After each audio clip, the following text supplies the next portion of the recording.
होता है कि फिर ठंड महसूस होती है सबको।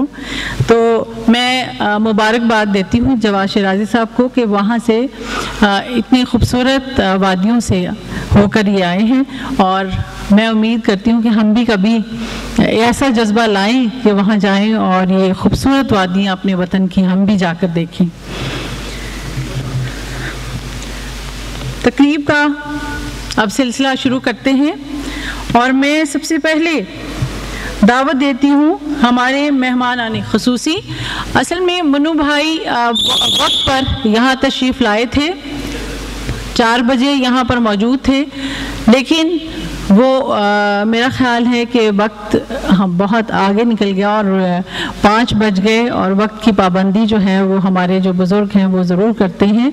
मुझे इस तरह याद है कि मेरे वालिद भी बहुत ज़्यादा वक्त के पाबंद थे, तो लेकिन हम जो बुज़ुर्ग हैं उनके लिए हम इतनी जगह छोड़ सकते हैं।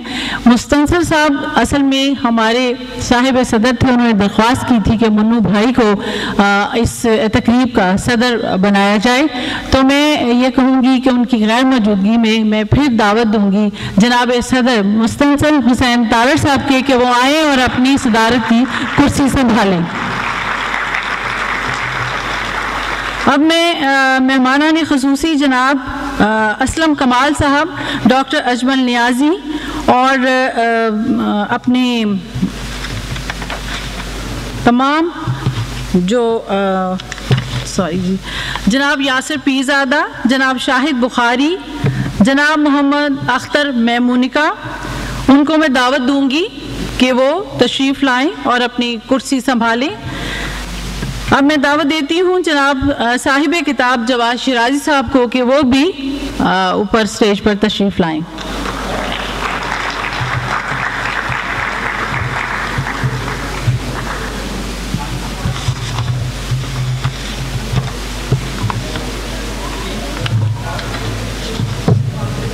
डॉक्टर एहसन अख्तर साहब अगर यहाँ मौजूद है तो प्लीज़ स्टेज पर तशरीफ़ ले आए।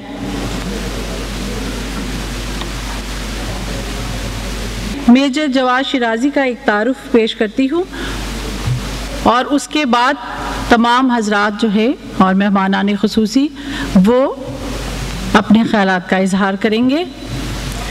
जवाद शिराजी 7 सितंबर 1971 को लाहौर में पैदा हुए। उनके वालिद टेक्सटाइल इंजीनियर थे, यही वजह थी कि इनका बचपन फैसलाबाद में गुजरा।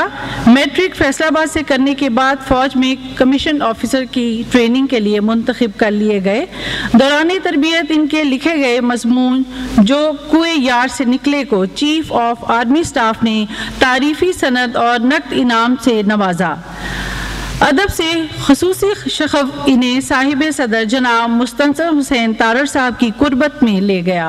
पाक फ़ौज की एविएशन कोर में बहसियत पायलट अपनी पेशा वराना जिम्मेदारियों के सिलसिले में मुल्क के चप्पे चप्पे को उन्होंने फ़िज़ाई आँख से देखा। आप फितरत और मुहिम जोई के बड़े आशिक हैं। जनाब तारड़ साहब के साथ शुमाली इलाका जात और आज़ाद कश्मीर की हसीन वादियों का सफ़र इनकी पहली किताब सुनहरे पर्वत नीली झीलें का बाइस बनी। इनकी दूसरी किताब कराकुरम के बर्फज़ारों से शुमाली इलाका जात में वाक़या ग्लेशियर, स्नो लेक और शमशाल की पुरखतर वादियों में की गई मुहिम जोई की दास्तान है। अपने वतन से जुनून की हद तक इश्क करने वाले इनकी तमाम तर सलाहियतों का मरकज़ अपने हमवतनों को इस किश्वर हसीन की रानाइयों से रूशनास कराने पर है। इनकी ये किताब कराकुरम के बर्फज़ारों में अनजानी मंजिलों की तरफ मुहिम जुई की ऐसी दास्तान है जिसकी हर सतर से इनके अदबी मुर्शद जनाब तारड़ साहब का फैज़ान मुर्शद झलकता नज़र आता है। अफवाज पाकिस्तान के निडर सिपाही के लिए आपसे वतन की शान है। आप हैं वतन के पासबां, आप हैं चमन की आबरू, आप हैं बहारे गुलिस्तां। मेरे बहादुर नौजवां सब हैं तुम्हारे कदरदां।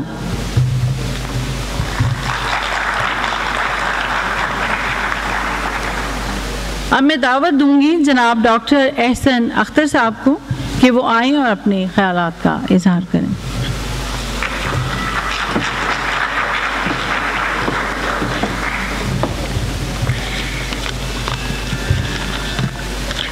बिस्मिल्लाहिर्रहमानिर्रहीम। अस्सलाम वालेकुम। इस किश्वर हसी वतन अज़ीज़ का एक दिलफरेब हीरा हमारा मुल्क पाकिस्तान का इलाका शमाल है। जब से शऊर संभाला है पिछले 20-25 साल से, तो कोशिश किया कि इसकी झीलों, पहाड़ों, वादियों को खंगाला जाए और इसकी ब्यूटी को एब्जॉर्ब किया जाए। इसके बर्फ़दारों के इश्क में ऐसा झगड़े हुए हैं हम लोग कि इसकी खुराक की ख्वाहिश है कि कम होती नहीं, इसके नज़ारों की हवस है कि घटती नहीं। ये मेरी ज़ात का एक ऐसा प्लीज़ थैंक यू जी, ये मेरी ज़ात का एक ऐसा जोग है कि जिस जगह पर मुझे मलाल नहीं फ़ख्र है। इस हीरे की दमक को अवाम से रोशनास करवाने का सहरा इन गरां कदर हस्ती के सारा है जो आज साहिब सदर हैं। शमशाल के कितने ही सफ़र मैंने इनकी तहरीरों की तहरीक पर किए। पिछले साल की बात है कि मैं अपने सालाना सफ़र की तैयारियों में मसरूफ़ था। अब की बार मैंने अपनी मुहिम, जो कि अभी तक की सबसे मुश्किल मुहिम लुकपिलाव की प्लानिंग की। लुकपिलाव ब्राल्डो ग्लेशियर का नाम सुनकर सब याराने वार एक एक करके खिसक रहे थे। आखिरकार सिर्फ मैं और शेख दिशान रह गए। एक दिन मुझे हमारे शमशाली पोर्टर अब्दुल के रेफरेंस से अब्दू की कॉल आई कि आप जवाद शाजी साहब एक आर्मी के कैप्टन हैं, वो आपसे मिलना चाहते हैं। जवाद शाजी साहब से बात हुई। बेतकल्फाना चेहरा कह के बकेता ये शख्स काल के इख्तिताम पर ना सिर्फ टीम मेंबर बल्कि गहरा दोस्त बन चुका था। एक ख़दशा अलबत्ता मुझे ज़रूर था कि हम तो ठहरे ब्लडी सिविलियन, एक दूसरे को लतीफ़े सुनाने में मसरत महसूस करने वाले ये जवाद और कर्नल एहसन कहीं ग्रेसफुल फ़ौजी ना निकलें। सलीके से टाई लगाकर छरी कांटों से खाना खाने वाले मौजूद अफसर इन ग्लेशियरों, क्रेवसों, जान चोटी चढ़ाइयों पर सिर्फ जिस्मानी फ़िटनेस ही नहीं, ढेर सारी इंसानियत भी दरकार होती है। मेरा ये खदशा ट्रैक के पहले ही दिन साबित हो गया, गलत साबित हो गया कि ये दोनों तो हमसे बढ़कर महफल के शौकीन और सबसे बढ़कर खूबसूरत इंसान थे। इन पुरखतर पुरहेज रस्तों पर हालांकि जवाद शराजी कभी कभी चुपके से उठकर अलहदगी में चले जाते और फिर आन मिलते, लेकिन ये तो मेरे ख्वाबो ख्याल में भी नहीं था कि वो मुझे एक दिन इस शानदार किताब से हैरान कर देगा। पाकिस्तानी शमशाल के बारे में किबला तारर साहब के बाद इस फ़न सफ़र नगारी में चूँकि दूर दूर तक लिखने वाला कोई नहीं था, इसलिए आजकल मेरी अदब नवाजी का मरकज़ व महवर सर पर बाल उगाने वाली तेल और करीमों की कीमती तहरीरें थीं। ऐसे में कराक्रम के बर्फ़ज़ारों से मैंने सर पर मौजूद चंद बालों समेत चम हसिया फिर से बेदार की। ये तहरीर है कि मैं है, पीते जाओ, डूबते जाओ, पीकते जाओ। मैं तो इसमें इतना डूब गया कि रेस्क्यू 112 की आमद ना आती तो मैं इसमें गर्क हो जाता। मुझे कह लेने दीजिए कि अपने मन में डूबकर मुझे सुरागे ज़िंदगी मिलता ना मिलता, इसमें डूबकर मुझे ज़िंदगी क्यों क्या मावल तबीयत के सुराग भी मिल गए। किताब पढ़ता जाता था और इन दिनों मैं फिर से पहचानता जाता था जहाँ नीलगू आसमां को छूती चोटियाँ थीं, हीरे की मानद चमकती झीलें थीं, मासूम सफ़ेद बर्फ़ों के अंबार थे। तहरीर है कि शौक़ नदी है कि जिसमें ख्याल की कश्ती हकीकत के पानियों में मौजज़न है। इस सफ़र में कहके हैं, खुशियाँ हैं, दुख हैं, तकलीफ़ें हैं, फ़ख्र है, मलाल है, सबसे बढ़कर अपनी कमज़ोरियों का एतराफ़ है। जवाद सारे शहर को हैरान किया हो या ना, मुझे परेशान ज़रूर कर गया। अब मैं बाल उगाने वाली तहरीरों पर क्या नज़र करूँगा, इससे नज़र हटेगी तो ठहरेगी कहीं। मुझे फ़ख्र है कि मैं इस टीम का सो कॉल्ड लीडर था।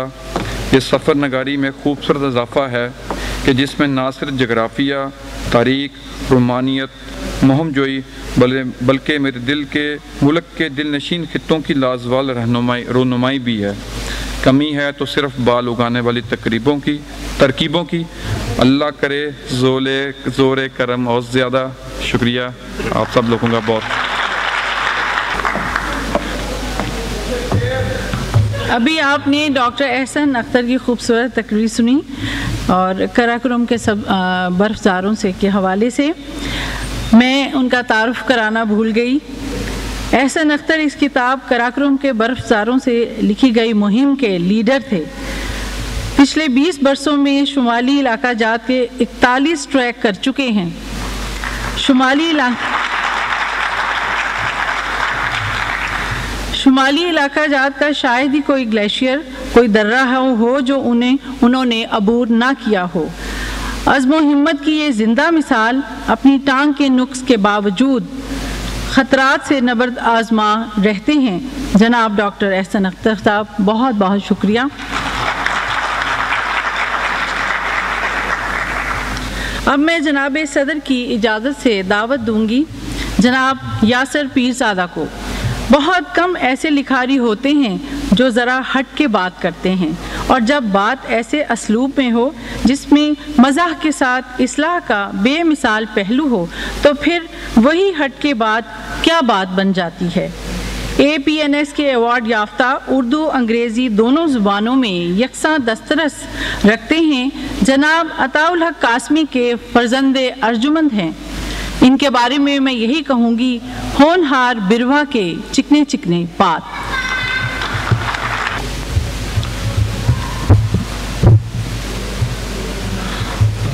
बिस्मिल्लाहिर्रहमानिर्रहीम। आप में से जिन लोगों ने शफ़ीक़ुर रहमान का मज़मून रिव्यू पढ़ा है, इन्हें बखूबी इल्म होगा कि किसी भी किताब का रिव्यू करने के लिए